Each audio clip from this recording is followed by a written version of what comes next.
धर्मेंद्र प्रधान का शिक्षा मंत्री पद से इस्तीफा कई लोगों के लिए चौंकाने वाला था। हालांकि उनका ये फैसला कोई अचानक उठाया गया कदम नहीं थी। खबर यह है कि नीट परीक्षा विवाद और छात्रों के आंदोलन के दौरान उन्होंने 2 बार पहले भी इस्तीफा देने की पेशकश की थी। लेकिन ऐसा क्या हुआ कि 2 बार इस्तीफा कैंसिल हुआ और फिर तीसरी बार में उन्हें इस्तीफा देना पड़ा? पूरी जानकारी इस वीडियो में आपको देंगे। वीडियो को लास्ट तक जरूर देखें। नमस्कार, मैं हूं आपके साथ ममता तिवारी और आप देख रहे हैं न्यूज़ 18 का डिजिटल प्लेटफॉर्म। देखिए, जानकारी ये निकलकर सामने आती है कि नीट परीक्षा विवाद और छात्रों के आंदोलन के दौरान उन्होंने 2 बार पहले भी इस्तीफा देने की पेशकश की थी, लेकिन केंद्र सरकार ने दोनों बार इसे स्वीकार करने से इनकार कर दिया। सरकार का मानना था कि संकट के समय मंत्री का पद छोड़ना समाधान नहीं है, बल्कि व्यवस्था में सुधार करना ज्यादा जरूरी है। कुछ मीडिया रिपोर्ट्स के सूत्रों के अनुसार ये जानकारी सामने आती है कि 20 जुलाई को वरिष्ठ मंत्रियों की एक उच्च स्तरीय बैठक में भी धर्मेंद्र प्रधान ने अपना इस्तीफा देने की पेशकश की थी। उस समय भी सरकार ने उन्हें पद पर बने रहने और शिक्षा व्यवस्था में सुधार की प्रक्रिया जारी रखने के लिए कहा था। सरकार ने पहले क्यों नहीं माना इस्तीफा? ये भी आपके मन में सवाल होगा। तो सरकार से जुड़े सूत्रों का कहना है कि शीर्ष नेतृत्व की सोच साफ थी कि किसी मंत्री का इस्तीफा देना सबसे आसान रास्ता होता है, लेकिन इससे समस्या खत्म नहीं होती। सरकार का जोर शिक्षा प्रणाली में सुधार, परीक्षा प्रक्रिया को मजबूत बनाने और भविष्य में ऐसी घटनाओं को रोकने पर था।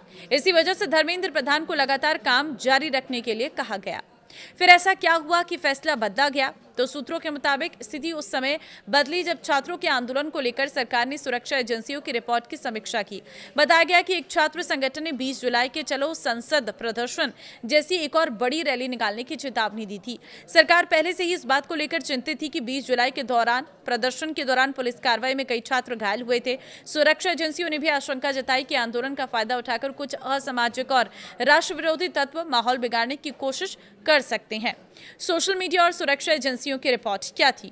तो सूत्रों का दावा है कि डिजिटल निगरानी के दौरान 400 से अधिक सोशल मीडिया अकाउंट आंदोलन से जुड़ी गतिविधियों को तेजी से बढ़ावा देते पाए गए हैं। इनमें करीब 100 इंस्टाग्राम अकाउंट ऐसे बताए गए हैं जिन्हें पाकिस्तान से संचालित होने का संदेह है। प्रारंभिक जांच में यह भी सामने आया है कि इनमें से कुछ अकाउंट पहले भी भारत विरोधी दुष्प्रचार और भ्रामक सामग्री फैलाने के आरोप में निगरानी के दायरे में रहे थे। वहीं दिल्ली पुलिस की फेस रिकॉग्निशन प्रणाली के जरिए जंतर मंतर और उसके आसपास मौजूद करीब 400 ऐसे लोगों की पहचान किए जाने की भी जानकारी सामने आई है जिनके खिलाफ पहले से आपराधिक मामले दर्ज थे। सूत्रों के अनुसार इनमें कुछ लोगों के नाम 20 जुलाई की हिंसा और तोड़फोड़ की घटनाओं से भी जोड़ा गया है।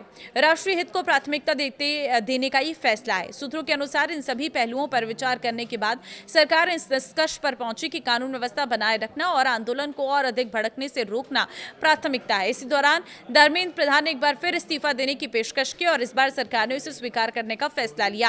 राष्ट्रपति द्रौपदी मुर्मू ने प्रधानमंत्री मोदी की सलाह पर उनका इस्तीफा मंजूर कर दिया और फिर इसके कुछ ही घंटे के बाद वरिष्ठ कैबिनेट मंत्री प्रहलाद जोशी को शिक्षा मंत्रालय का अतिरिक्त प्रभार सौंप दिया गया है। तो अब शिक्षा मंत्रालय का जो प्रभार है, शिक्षा मंत्री का जो प्रभार है, वो कैबिनेट मंत्री प्रहलाद जोशी संभालेंगे और प्रहलाद जोशी ने शिक्षा का प्रभार संभालते ही एक बड़ी बैठक का ऐलान भी कर दिया है। तो अब देखना होगा कि इस प्रदर्शन के बाद शिक्षा प्रणाली में कितना बदलाव आता है, कितना सुधार होता है और क्या सिस्टम में परिवर्तन देखने को मिलता है। फिलहाल आप इस फैसले को कैसे देखते हैं, मुझे अपनी राय कॉमेंट में जरूर दें। नमस्कार।